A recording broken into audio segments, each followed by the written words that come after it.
Today we celebrate not the feast, but the solemnity, which is the greatest. The solemnity of St. Francis of Assisi, the founder of the Franciscan order. He was a deacon, never became a priest, didn't think he was worthy. Pope Benedict XVI called him a giant of holiness, a great saint and a joyful man, who taught the church that the secret of true happiness is to become saints close to God.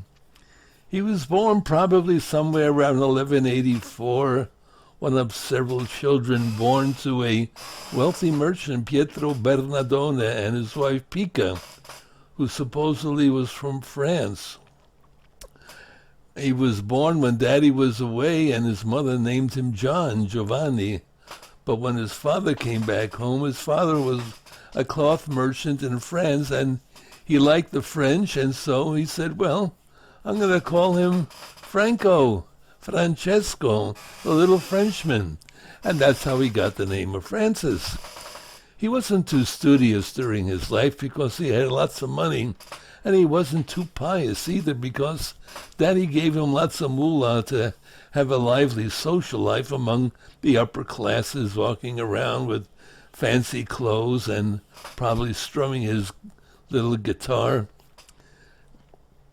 After a period of imprisonment, which happened when he went off to war, got captured, it turned his mind towards more serious thoughts. He wanted to form a true army, and so he returned to Assisi when he got ill around 1205 and said, maybe the way I'm living is not such a hot way of living. Perhaps I should study and become a true student of poverty. So 3 major incidents confirmed Francis in this path. He overcame his fear of disease to kiss the hand of a leper, made a pilgrimage to Rome, where he deposited his money at St. Peter's tomb and exchanged clothes with a beggar. And then when he returned home, he heard Christ tell him in a vision, "Go, Francis, and repair my house, which, as you see, is falling into ruin." So, what do you think happened next?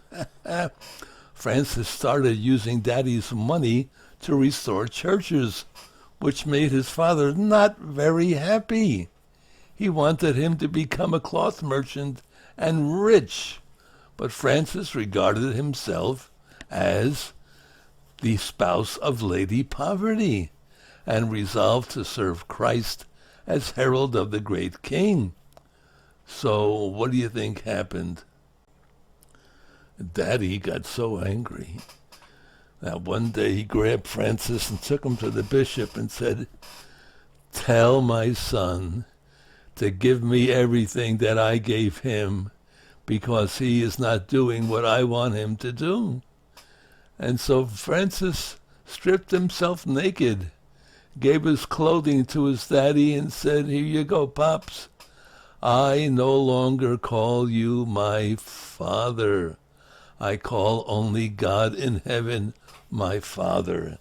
And you could see the place where this took place. It's right in front of the bishop's house, the Bishop Sorrentino, and also where the entrance is to Carlo Acutis' shrine. Well, in any case, that all gave rise to the Franciscan movement, because at Mass one morning he heard the gospel reading in which Christ told the apostles to go, don't worry about money, don't take any shoes, don't take any clothing. And this way of life soon became approved by the Pope, and it attracted a large number of followers, even during Francis's own lifetime.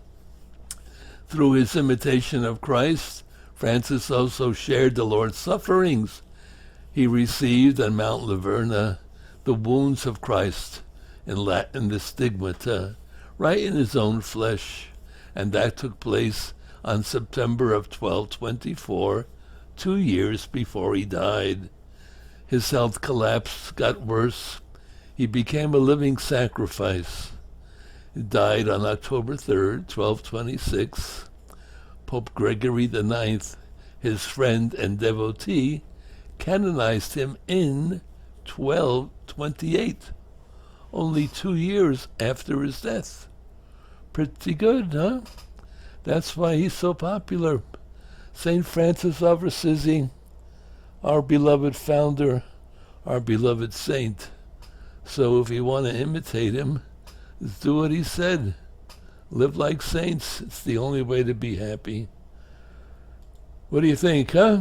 Okay, let's follow Jesus and St. Francis.